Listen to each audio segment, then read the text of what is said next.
9 કલમની ભજના અને આ નમસ્કાર વિધિની જો ભજના કરે, આ નમસ્કાર વિધિ એનામાં એટલું બધું બળ છે સાહેબ, આ એક એક શબ્દમાં, કે સીધા અહીંયા બેઠા બેઠા મહાવિદ્ય ક્ષેત્રમાં રહેલા વર્તમાન તીર્થંકર સિમંદર સ્વામીની સિદ્ધિ કૃપા દાદા ભગવાને આ કહેલા નમસ્કાર અને ભક્તિ દ્વારા થઈ શકે.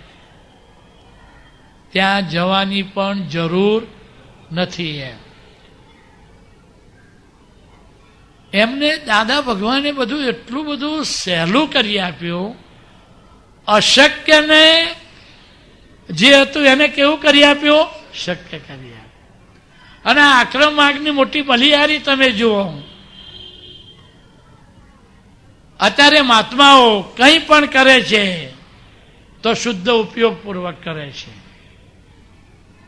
એ નિશ્ચય વ્યવહાર ચરણ વિધિ વાંચતા હોય તો એ હું વાંચું છું એવું નથી.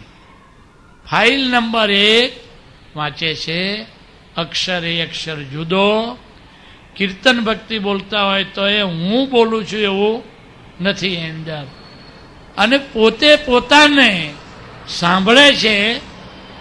આખું બધું શુદ્ધ ઉપયોગપૂર્વક આ આખું ઉપાદાન દાદા ભગવાને કહે છે તૈયાર કરી આપ્યું અહીંયા બેઠા બેઠા. એમ તો સિમંદર સ્વામી પરમાત્મા પાસે મહાવિદ્ય ક્ષેત્રમાં આપણા પરમાણુનું એવું ફોર્મેશન છે કે આપણે સીધા જઈ શકીએ એમ નથી.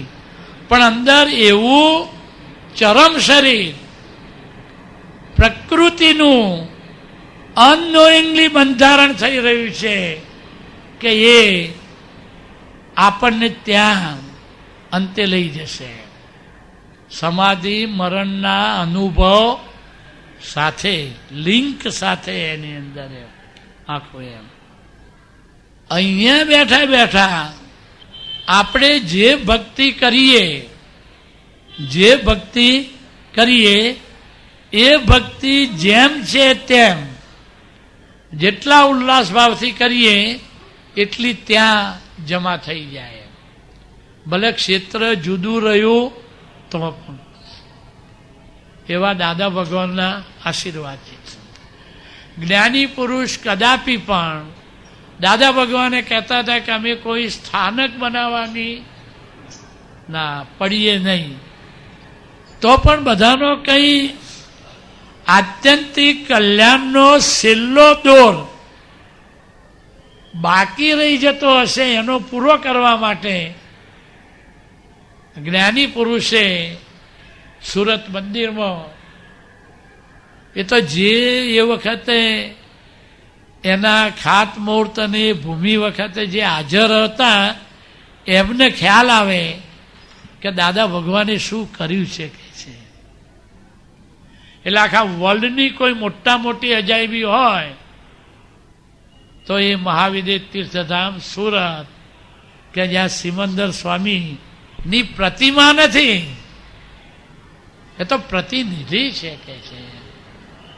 અને પ્રતિનિધિ પાસે એટલા બધા પાવર્સ હોય છે કે એ સહી કરી આપે તારે એ સહી, પ્રતિનિધિની સહી મૂળ પુરુષ સહર્ષ માન્ય કરે કે અમોને આ સહી કરવાની મહેનતમાંથી પણ બચાવી દીધા. એમ પ્રતિનિધિ છે. અને એનો પથ્થર જે કહેવાય, શિલા કહેવાય, ત્યાંથી માંડીને બધું દાદા ભગવાને જાતે પ્રસન્ન કર્યું છે. અને તમે તો હતા વિટનેસ તરીકે, ખીરસીભાઈ બધું પહેલા જ દાદાના જે શબ્દો હતા એમ આખા વર્લ્ડની મોટી અજાયબી છે. અને જ્યારે સિમંદર સ્વામી ઘેર ઘેર એમની ભક્તિ થશે ત્યારે આપોઆપ આ ભારત હિન્દુસ્તાનનો નકશો પણ સાથે દાદાએ લીધું કે સુરત મંદિરનું મતાર્થ તોડી આત્માર્થ સ્થાપન અર્થે છે. કોઈ જગ્યાએ આવા શુદ્ધ ભાવથી નિર્માણ થયું એવું બન્યું નથી. એમ કેવું નિષ્પક્ષપાતી ત્રિમંત્ર કોના? દાદા ભગવાન રાખે છે. મૂળમાં ઋષભદેવ દાદાના, પણ એને જગત આગળ જેમ છે તેમ મૂક્યા કોને? દાદા. એટલે દાદાએ ખાસ જેમને આ ત્રિમંત્ર આપ્યા USA ની અંદર, કે દાદાએ પહેલા જોયું કે ઉપર લખી દો દાદા ભગવાન ત્રિમંત્ર. જે વચ્ચેના ભાગમાં વિસરાઈ ગયા હતા એનું શું કર્યું? પુનઃ જાગૃતિ કરી આપી કે છે. મોટી આ તો એટલું હિંમતનું કામ કર્યું છે કે નવકાર મંત્રની જોડે આ ઓમ નમો ભગવતે વાસુદેવાય એને જોડવો એ બીજાનું કામ જ નહીં સાહેબ. અને એટલી બધી કુનેથી અને એટલી બધી કળાથી એમને કામ લીધેલું છે. એક દાખલો આપું કે ભાદરણનો એક ભાઈ છોકરો દાદા પાસે આવ્યો, જ્ઞાન વિધિ હતી. બીજા દિવસે પેલાનો ભાવ થઈ ગયો કે હું જ્ઞાન વિધિમાં બેસી જાઉં. અને દાદા ભાદરણ શબ્દ આવે ને એટલે એ ભૂમિના કારણે એ સ્પેશિયલ પ્રસાદ એને ખેંચવા માટે આપતા હતા. એટલે એને એવી રીતે આખો તૈયાર કર્યો. તો દાદા એને બરાબર ભાવથી આ બધું નક્કી કર્યું. એટલે જોડે બેઠેલાને એમ થયું કે દાદાના પુસ્તકો બધાને આપીએ છીએ તો આને તો આપવા જ જોઈએ કે નહીં. એટલે એને આપવા માટે આમ જેવું ધર્યું કે દાદાએ ઈશારાથી ના પાડી, બીજી વાર ના પાડી, ત્રીજી વાર ના પાડી. પછી એના રહસ્યની નો ખબર પડી. એમ દાદાએ પેલાને કહ્યું કે હું એની માને ઓળખું છું અને એની માનું ચલણ છે. આ તું પુસ્તક આપીશ ને એટલે પહેલા પાના ઉપર જોશે ઓમ નમો, એટલે નમો વિતરાગાય, નમો અરિહંતાણામ, એ છેલ્લું તો જોશે જ નહીં. અને એવી ભડક છે કે આ છોકરાને આવતીકાલે આવવા નહીં દે. કેટલું બધું કુનેથી, એટલે જ્ઞાન કળા અને બોધ કળા એમ. એટલે એ પુસ્તક આપ્યું નહીં એમ. પહેલો નવકાર મંત્ર સાહેબ, સવ પાવ પણાસણો વાળો મૂકીને આખા જગતમાં આજે ઘેર ઘેર પ્રચલિત કરી દીધો. એમની સાક્ષી શું કામ ન કરી શકે સાહેબ. અને એમની સાક્ષી સિમંદર સ્વામી એ માન્ય ન કરે એવું બનતું હશે એની અંદર.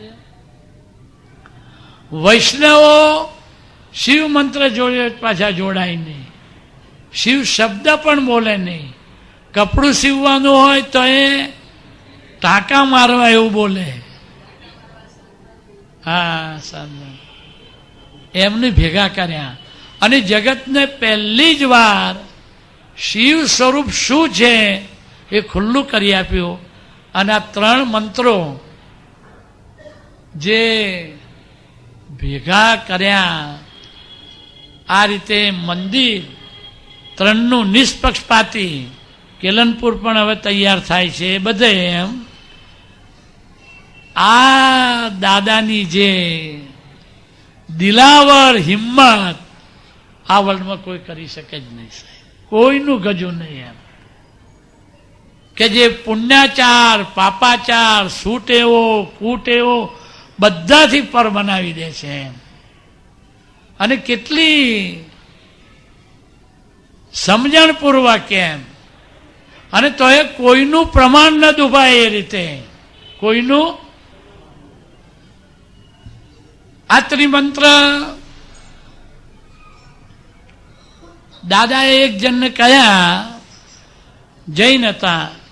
પહેલું તો ગમી ગયું અને દાદા ઉપરનો પ્રેમને કારણે બીજું ત્રીજું બધું માની લીધું અને એકદમ ઉત્સાહમાં આવી અને ઉપાશ્રયમાં જઈ અને સાધુ ભગવાનને કહ્યું કે આજે તો મને એવા જ્ઞાની મળ્યા, એમને આ 3 મંત્રો,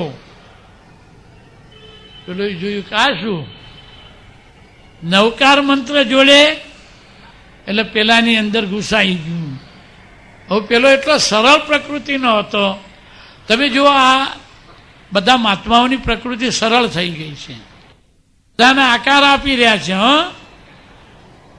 બધાને શું આપી રહ્યા છે? આકાર. પણ આ સ્થિર રહેતા નથી. ઘડતા ઘડતા આમ નાક આગળ આવે તો આમ કરી નાખે, આમ કરી દે. એટલે ઘડનારની જે મહેનત છે એ બહાર આવી જોઈએ કે નહીં? પણ તો એ બહુ સરળ પ્રકૃતિના, સહજ પ્રકૃતિ થઈ રહી છે એની મેળે. એટલે પેલા એ આવીને સીધું દાદા ભગવાનને કહ્યું એ કે આ જોડાવા એ જોડી ન શકાય. એકલો કેવો મંત્ર હોવો જોઈએ? નવકાર મંત્ર. દાદા ભગવાને જોયું. જો જ્ઞાની પુરુષની ખૂબી છે, આપણે 14મી શ્રેણીના સૂત્રોમાં લીધું છે, જ્યાં એ જોડાયો હોય ત્યાંથી એને પાછો ઉખેડવાનો નહીં, ત્યાં રાખી અને પાછું એનું આગળ કામ થાય. એટલે દાદા ભગવાને કહ્યું કે સાધુ મહારાજ સાચું કહે છે કે એકલો નવકાર મંત્ર જ હોવો જોઈએ. તો પેલાને એકદમ આશ્ચર્ય થયું કે ગઈકાલે મને કહ્યું 3 મંત્રો હોવા જોઈએ અને આજે કહે છે કે સાધુ ભગવાન કહે છે એ બરાબર છે. પછી દાદાએ કહ્યું કે એમના માટે એ બરાબર છે, કારણ કે એમને છોકરાઓની ફી ભરવાની નથી. વેવાઈ વેવાણ કોઈ ઘરના, તને આ ઘરના વિઘ્નો, અરે કહે છે હું તો થાકી ગયો છું, તો આ 3 મંત્ર કરજે અને કોઈ જગ્યાએ બોલતો નહીં. આખી આ વાત સમજવાની છે. અને તો એ દાદા ભગવાન તમે જુઓ 9 કલમ સાધુ મહારાજનો પણ જે વ્યૂ પોઈન્ટ હતો એમને કરેક્ટ કર્યો છે. નહીં તો આ તો ભાઈ અહીંયાથી ઊભા થઈને ત્યાં જાય અને પીરસી દે કે જ્ઞાની પુરુષ એવું કહે છે કે તમે જે કહ્યું એ કેવું ખોટું. એટલે અંદર પ્રમાણ પણ કેટલી બધી જાગૃતિ હશે તારે કે છે આ ત્રિમંદિર, સંકુલ, ત્રિમંત્ર અને એમની સાક્ષી કે છે કેમ માન્ય થાય એ આપણે જોઈએ છીએ. મહાવિદ્ય ક્ષેત્ર જોડે ભરત ક્ષેત્રનો એવો લેણ દેણનો હિસાબ છે. આમ તો ત્યાં કેટલા તીર્થંકર ભગવાન છે? 20 વિહરમાન તીર્થંકર ભગવાન છે. પણ એમાં સિમંદર સ્વામી જોડે આ ક્ષેત્રનો એવો હિસાબ છે કે એ હિસાબની રૂએ આપણને ફાયદો થઈ જાય. આ પણ મોટી શોધખોળ છે સાહેબ. હવે અક્રમની બલિહારી જુઓ. ક્રમિક વાળા ભક્તિ કરતા હોય તો પણ કરતા ભાવે ભક્તિ કરે છે. કરતા ભાવે અહીંયા જે ભક્તિ કરે છે મહાત્માઓ, એ જ્ઞાની પુરુષની આજ્ઞા થકી કરે છે. અગત્યનું કંઈ પણ હોય તો શું છે? આ આજ્ઞા. જ્ઞાની પુરુષે આ એવી ગોઠવણી કરી આપી છે અને અકર્તા ભાવે. હવે કરતા ભાવે ભક્તિ કરવામાં આવે ત્યારે એવું પુણ્ય ભેગું થાય. પણ એમને જ્ઞાની પુરુષની માફક કેવળ શુદ્ધાત્મા અનુભવ સિવાય આ જગતની કોઈ વિનાશી ચીજ મને ખપતી નથી એવું હૃદયસ્થ થયું નથી. એટલે જે પુણ્ય ભેગું થશે એ પુણ્યના ભોગવટા માટે ક્યાં જવું પડશે? દેવલોકમાં. હવે દેવલોકની અંદર આયુષ્ય પર્યાય કેટલો લાંબો છે? લાખો વર્ષ. ત્યાં સુધી અહીંયા મહાવિદ્ય ક્ષેત્રમાં જે સિમંદર સ્વામીનો જે આયુષ્ય પર્યાય છે એની જોડે સાંધો મળશે નહીં. પણ મહાત્માઓ ફાવી ગયા. અત્યારથી જ એવી રીતે આનાથી પુણ્યાનુબંધી પુણ્ય બંધાય. અને અહીંયા બેસીને જે ભક્તિ કરવામાં આવે, ક્યાં? અહીંયા બેસીને. એ બધી જ ભક્તિ એ જ ત્યાં જમા થાય. 40 નમસ્કાર કરવામાં આવે, 108નું કામ, એથી પણ વધુ કે છે અંદર એમ. એટલે આપણે આ જે પ્રશસ્ત રાગ જ્ઞાની પુરુષે, દાદા ભગવાને, તમે જુઓ જ્ઞાની પુરુષનું પ્રેમ સ્વરૂપ જુઓ અને લઘુત્તમ પ્રેમ જુઓ.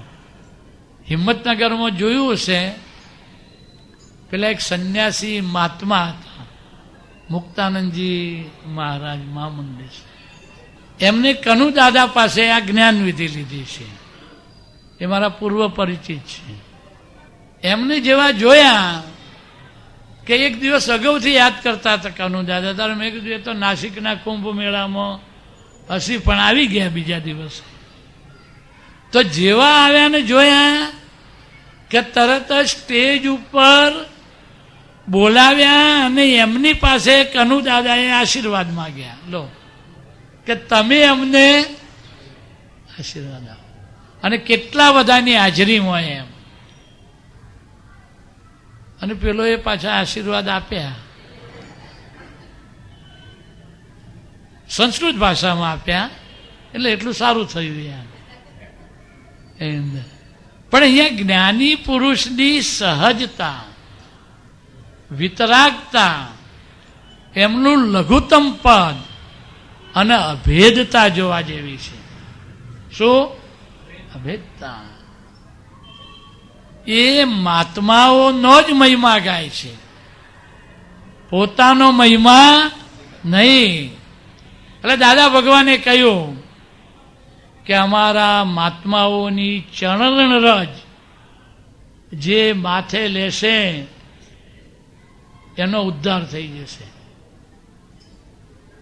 અમારા મહાત્માઓની, એમને એવું કહ્યું નહીં કે અમારી ચરણરજ માથે લેશે, એટલે જ્યાં ત્યાં ચરણરજ આપવાની નથી.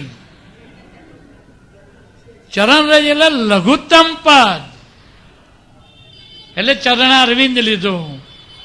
અમારું જે લઘુત્તમ પદ છે એ લઘુત્તમ પદ મહાત્માઓના હૃદયમાં ઉતરી જશે તો એ જ્યાં જશે ત્યાં જે તેનો ઉદ્ધાર થઈ જશે અને કલ્યાણ થઈ જશે.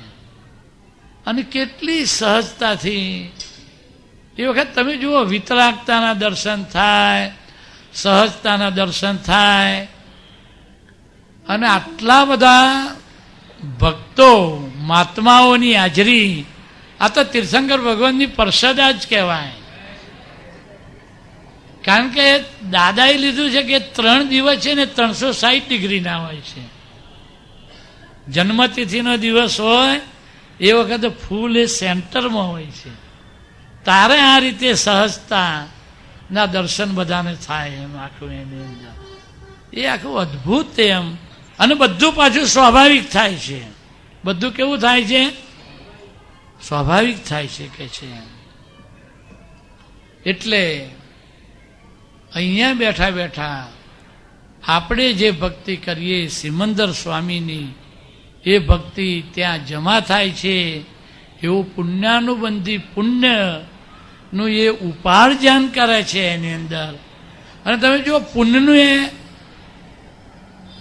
દાદાએ વ્યાખ્યા આપી, પુણ્યની, ધર્મની, અધર્મની, પાપની. બીજાને સુખ આપવું એનું નામ ધર્મ, બસ સીધું જ. બીજાને સુખ આપવું એનું નામ પુણ્ય.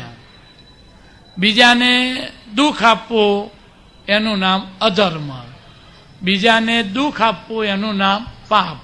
અને આ વર્લ્ડમાં અઘરામાં અઘરો કયું હોય તો અધર્મ છે.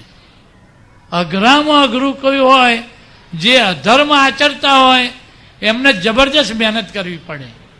જૂઠું બોલનાર, પ્રપંચ કરનાર, આ બધાને બહુ મહેનત કરવી પડે અને જબરજસ્ત ગોખી રાખવું પડે. પેલાને પેલો મળશે તો આમ ન કે તેમ. પણ ધર્મમાં જો, અને આત્મધર્મમાં તો કશું જ પોતાના ઘરમાં આવવા માટે કશું જ કરવું ન પડે. એની અંદર પાણીનો સ્વભાવ જ ઠંડો છે. એટલે દાદાએ લીધું કે નીચે જે લાકડા મૂક્યા હતા એ કાઢી અને ઊંઘી જ જાઓ, નહીતર પાછા તમે આઘું પાછું કરશો. એટલે સવારે ઉઠશો એટલે ઠંડુ પાણી એની મેળે મળી જશે. કેટલી બધી આપણને જ્ઞાની પુરુષે કરુણા એ કરીને, અને મોટી કરુણા તો શું કરી, આજ્ઞા થકી. કનુ દાદાજીનું સ્વરૂપ આજ્ઞા થકી. બાકી લઘુત્તમ પદ વાળા હોય ને એ બને ત્યાં સુધી આવામાં ઉતરવા ન માગે, સિવાય કે સ્પેસિફિક આજ્ઞા હોય. આજ્ઞા થકી આ સ્વરૂપ આપણી આગળ જે મૂક્યું એ દાદા ભગવાનની મોટા મોટી કરુણા છે. અને એવું જ એમ એટલે કે છે દાદા ભગવાનની સાક્ષી એ અગત્યની વસ્તુ છે. હવે આ બોલતી વખતે સિમંદર સ્વામી એટલે તીર્થંકર ભગવાનનું સ્વરૂપ કેવું હોય છે, એમનો જે કેવળ જ્ઞાન કલ્યાણક, એટલે જ્યારે કેવળ જ્ઞાન થાય અને સમોસરણની જે રચના થાય છે, અમે કોઈના રચનારા નથી, પણ કુદરતી ક્રમે તમામ ઇન્દ્રો એમના બધા જ પરિવાર વૈભવ સાથે હાજર થઈ અને જે રચના કરે છે એ જે ગઢ હોય છે એ તો સુવર્ણ પાયો જે હોય છે ને એનો એ સુવર્ણનો અને રત્નનો હોય છે. આપણે તો મકાનના પાયામાં માર્યું હોય છે બધું પથરા. અને જે સિમંદર સ્વામી નું જે સિંહાસન અને ત્યાં જે બિરાજમાન હોય, દર્શનાર્થી દર્શન કરે અને એને એના 7 ભવ દેખાય, દર્શન કરતા આવડે એને. એમનો જે તેજોમય, એટલે આપણે આ જે સૂર્યનારાયણ ભગવાન છે, મધ્યાને આપણે એમની સામે જોઈ શકતા નથી, એવા 12 સૂર્યોનો પ્રકાશ એ એમના ભૂમંડળ અને તેજોમય, એમાં એમનો તો એથી અનેક ગણો તેજોમય આ મુખમંડળનો એ આભા પેલી આભામાં સમાઈ જાય અને આમ દર્શન કરનારા આમ જેવા દર્શન કરે કે તરત જ એને ભૂતકાળના 3 ભવ ત્યાં હાજર થઈ જાય સાહેબ. વર્તમાનનો 1 અને ભવિષ્યના બીજા 3 જો થવાના હોય તો. મહાત્માઓ તો અપવાદમાં છે, એક અવતારી હોય તો પછીના ન પણ થાય. પણ દાદાએ શું કરી આપ્યું છે. અને તીર્થંકર ભગવાન આમ આપણે બોલીએ ને કે સિમંદર સ્વામી અહીંયા પ્રત્યક્ષ દાદા ભગવાનની સાક્ષી, એટલે દાદા ભગવાને આપણને ક્યાં મૂક્યા છે, કેવી દશાએ સલામતી પૂર્વક, અને એમને જ્યાં આપણને લઈ જવું છે, જ્યાં લઈ જવા છે, એ પણ એમને પાકી સમજ સાથે આપણને રેખા દોરી આપી છે. અને કેટલા વિનય સાથે, કેટલા તીર્થંકર ભગવાનનો કેટલો વિનય કર્યો કે ચિત્રપટમાં પણ ઉપર કોણ હોવા જોઈએ? સિમંદર ભગવાન. એ સિમંદર ભગવાન આ સાક્ષીનું કેટલું બધું કુદરતી ક્રમે એનું સન્માન રહેતો હોય એમ. અને એમને કહ્યું અમારી મૂર્તિ બનાવતા નહીં, અને તો એ મૂર્તિ બનાવ્યા સિવાય આ જગત રહેતું નથી. એટલે તમે જુઓ ત્રિમંદિરમાં નીચેના ભાગમાં દાદા ભગવાન મંદિર છે. એટલે તમને ભવિષ્યમાં કોઈને એવો વિકલ્પ થાય તો એ બે હાથ જોડેલું અમારું સ્વરૂપ એમને દર્શન કરતા હોય એવું મૂકજો એમ. આટલો બધો તીર્થંકર ભગવાન પ્રત્યેનો તો ક્યારે બને કે સંપૂર્ણપણે અહંકાર ખલાસ થયો હોય, ડિસ્ચાર્જ અહંકાર જતો રહ્યો હોય, આપોપું જતું રહ્યું હોય, એક પરમાણુ પણ ન હોય, ક્ષીણ મો જીન, તારે આ રીતે સ્થાપન કરી શકે. અને એમનું આ ખંભાત જોડે વડવા શ્રીમદ રાજચંદ્રજીનું જે સ્થાનક છે, દાદા ભગવાનને 1958માં જે આક્રમ જ્ઞાન થયું એ પહેલાંથી ત્યાં દાદા ભગવાન આવતા હતા. અને જ્ઞાન થયા પછી પણ એમને આ વ્યવહાર ક્રમ ચાલુ રાખેલો. એ સાહેબ વ્યવહાર સહિત મોક્ષની મોટા મોટી નિશાની છે. મોટામાં મોટી એ પછી પણ અગાસમાં આટલું બધું જ્ઞાન ખુલ્લું થયા પછી પણ એમને એમનો વ્યવહાર તો જ આપણા રાખે એવા છે. અને તોય એટલે કહેવાનો હશે કે કેટલો બધો. અને જે આખી સીલિંગ નીકળી ગઈ જ્ઞાન વિધિની એ ત્યાં ખંભાતમાં ત્યાં ઋષભદેવ દાદા ભગવાનનું જે સ્વરૂપ છે એની આગળ એમને શું કર્યું, આ બધું વર્ણન માત્ર જ્ઞાની ગમ્ય છે. આપણે તો શબ્દોમાં એમનું સ્થાપન કરી ભક્તિ ભાવે જેટલો વધે એ આશયથી કહીએ છીએ. પણ આ તો જ્ઞાની પુરુષ જાણે, તીર્થંકર ભગવાન જાણે. આ નમસ્કાર વિધિ ત્યાંથી શરૂ થયેલી. કવિરાજ તો બધાના સાક્ષી છે, પણ ત્યાંથી શરૂ થયેલી. એટલે કેવા સ્થળેથી, જેમ કીર્તન ભક્તિ ઋષભદેવ દાદાના કેસરિયાજી જેવા સ્થાનના ગર્ભગૃહની અંદર દાદા ભગવાન ઋષભદેવ દાદા ભગવાનની આમ ભક્તિ કરતા હોય અને અંદરથી જે સ્ફુરણ થયું, અને એ સ્ફુરણ એ એવું થયું કે નિકટના બધાની અંદર શુક્લધ્યાનની શ્રેણીમાં સ્ફુરણ થયું. અને કવિરાજના શ્રીમુખેથી સહજ રીતે એ આખું ભક્તિ સંગીત એ બહાર પડ્યું. એવું અહીંયા પણ બન્યું છે. એટલે બધું બટ નેચરલ બન્યું છે.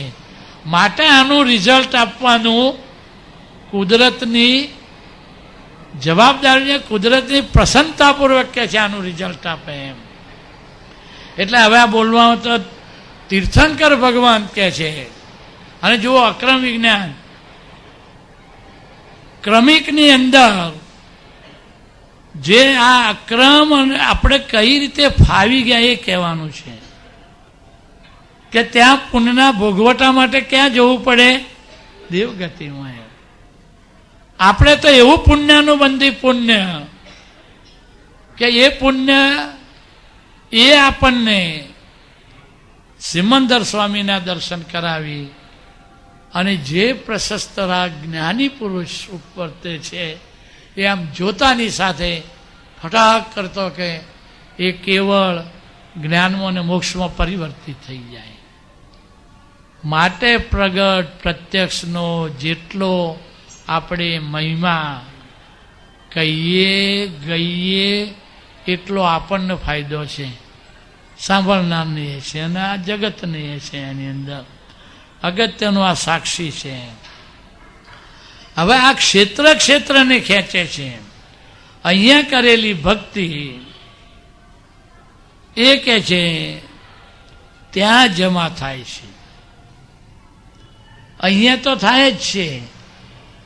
આ કઈ નમસ્કાર આપણે કરતા હોઈએ છીએ ત્યારે અંદર જે આનંદ આવે છે એ કેશ પેમેન્ટ તો આપણને અહીંયા મળી જ જાય છે. આ તો પાછી ફિક્સ ડિપોઝિટ જે ત્યાં થઈ મહાવિદ્ય ક્ષેત્રમાં અહીંથી સીધી કોની સાક્ષી એ પહોંચી ગઈ એ ત્યાં જતાની સાથે જ પરિણામ આપે. આને વિધિ કહે છે. વિધિ એટલે ધ્યેય જે હોય એ ધ્યેય પરિપૂર્ણ થાય એવી રીતની અંદર ગોઠવણી થઈ હોય એને વિધિ કહે છે.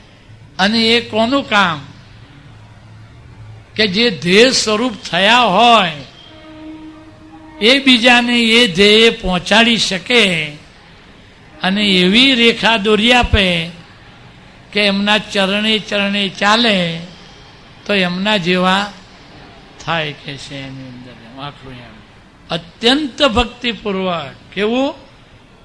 અત્યંત ભક્તિપૂર્વક ભજ ધાતુ છે. બરાબર, આગળ લઈએ. એ કહે છે ચેતન તત્વનું જ લક્ષણ છે, બીજે ઉપયોગ શબ્દ વાપરી શકાય નહીં.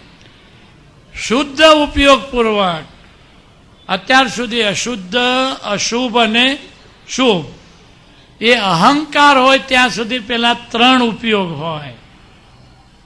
અને નિરહંકાર જ્ઞાની પુરુષની કૃપાથી અહંકાર, આરોપિત ભાવવાળો અહંકાર જતો રહે ત્યારે એમની કૃપાથી જે જ્ઞાયક સ્વભાવ ખુલ્લો થયો જોવા જાણવાનો એને આત્મપ્રકાશનો ઉપયોગ કહેવામાં આવે છે. કયો ઉપયોગ? એ ઉપયોગ એ પ્રકાશમાં આ બધું જ પ્રકાશિત કે જે થઈ જાય એમ. અને આખું કરતાપણું કે છે ઉડી જાય એમ. શુદ્ધ ઉપયોગ પૂર્વકની પ્રત્યેક ક્રિયા શુદ્ધાત્માના ચોપડે જમા થાય.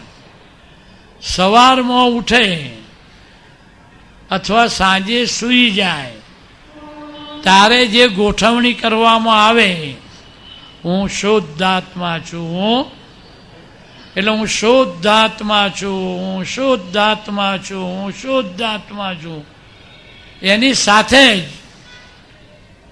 શ્રદ્ધા પર્યાય 100% બદલાવાથી દર્શન ગુણ એની મેળે ફંક્શનલ થાય છે. અને દર્શન ગુણની જોડે જ્ઞાન ગુણ અવિના ભાવે રહેલો હોવાથી જ્ઞાન ગુણ પણ એ વખતે કહે છે ખુલ્લો થાય છે એની અંદર એમ.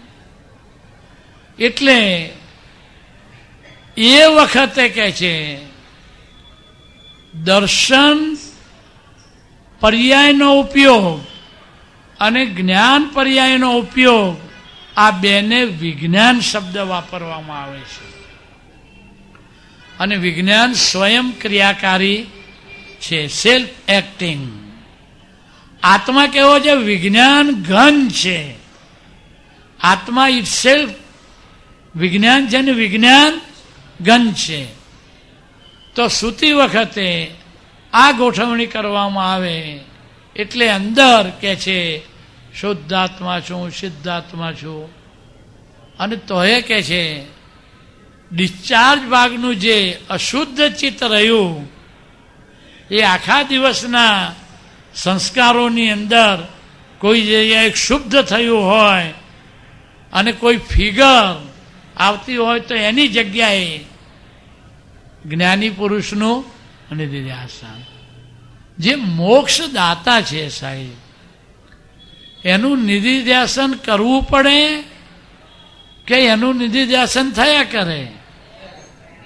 આપણને કોઈએ એક કિંમતી વસ્તુ આપી હોય તો આપણને એ વસ્તુ ભૂલાતી નથી અને વસ્તુ આપનારો ભૂલાતો નથી. અને જેવું યાદ આવે વસ્તુની જોડે આપનાર કે આપણી અંદર જે ઉલ્લાસની ફોરમ પ્રસરી જાય છે પણ આપણને હજુ વસ્તુની કિંમત સમજાઈ નથી. મોક્ષદાતા, એ મોક્ષદાતાનું નિધિધ્યાસન, એ તો મહાવીર સ્વામીનું આ મૂળ હાર્દ છે. અને પ્રગટ પ્રત્યક્ષ જ્ઞાની પુરુષનું નિધિધ્યાસન કરવામાં આવે એટલે કીટ બ્રહ્મર ન્યાય. કયો ન્યાય? કીટ બ્રહ્મર ન્યાય તદરૂપ થઈ જાય. એ કીર્તન ભક્તિનું એ હાર્દ છે ને બધાનું. એટલે હું શુદ્ધાત્મા છું, હું શુદ્ધાત્મા છું, હું શુદ્ધાત્મા છું, સહજ રીતે પોતે પોતાને સાંભળે એ ચાલુ થઈ જાય આખું. અંદર પાછું આ નિધિધ્યાસન આવે એટલે સંસારના કોઈ પણ આકારને અવકાશ મળે નહીં. અને પડોશીને સુવાડી દીધા હોય શુદ્ધ ઉપયોગપૂર્વક. જો અહીંયા જો ઉપયોગ ચૂકી ગયા, હું શું છું, તો મને ઊંઘ આવતી નથી. એટલે ઊંઘની સાંકળ ખેંચે જ જશે, પડખા ફેરવે જ જશે. ઊંઘની જેમ સાંકળ ખેંચશે એમ ઊંઘ નહીં આવે. વધુ ને વધુ ઈચ્છા કરશો એમ પેલી વસ્તુ આગળ જાય, કારણ કે સહજતા જતી રહી. સહજતા હોય ત્યાં કુદરતી ક્રમે બધું કામ કુદરત કરતી હોય એમ. એટલે પહેલી પાયાની જે ભૂલ છે, શુદ્ધ ઉપયોગપૂર્વક આપણે સાંજે એ ફાઇલ નંબર 1 હાલા કરાવી દેવાના, સુવાડી દેવાના. એટલે આપણને એકાંત મળે સાહેબ.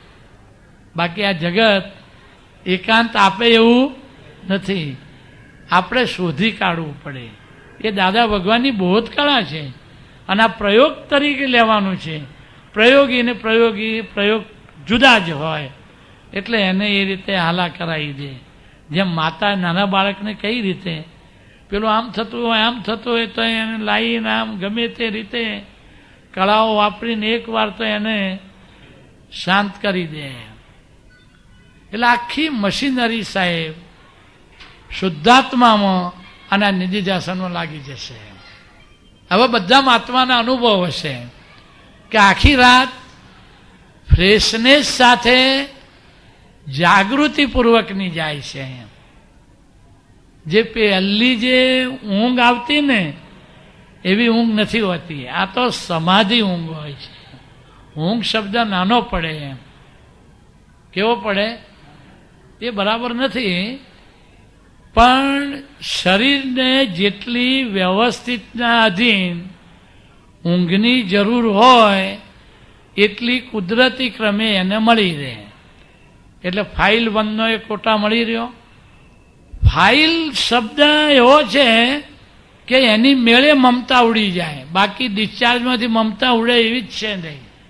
ગમે તેટલું કર્યું હોય તો એ મમતા, મમત્વ, આસક્તિ જેવો ફાઇલ શબ્દ બોલો ને બધી બાષ્પીભૂત થઈ જાય એમ. એટલે ફાઇલને પહોંચાડી દે એમ.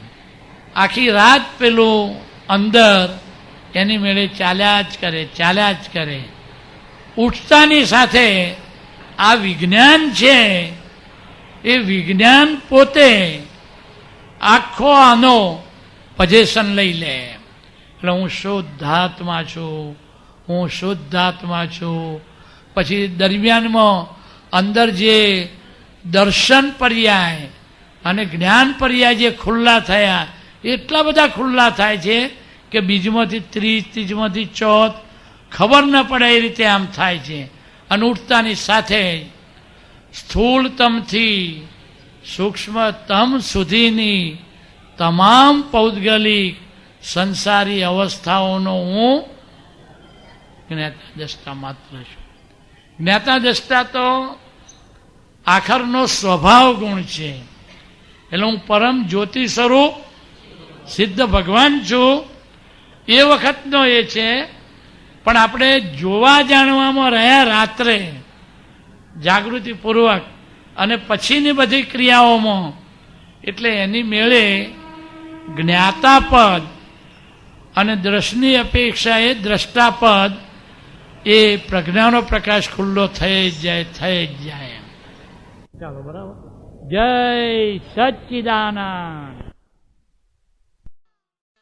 દાદા ભગવાનના અસીમ જય જયકાર હો. દાદા ભગવાનના અસીમ જય જયકાર હો. દાદા ભગવાનના અસીમ જય જયકાર હો. દાદા ભગવાનના અસીમ જય જયકાર હો. ઓ દાદા ભગવાનના અસીમ જય જયકાર હો. દાદા ભગવાનના અસીમ જય જયકાર હો. દાદા ભગવાનના અસીમ જય જયકાર હો. દાદા ભગવાનના અસીમ જય જયકાર હો.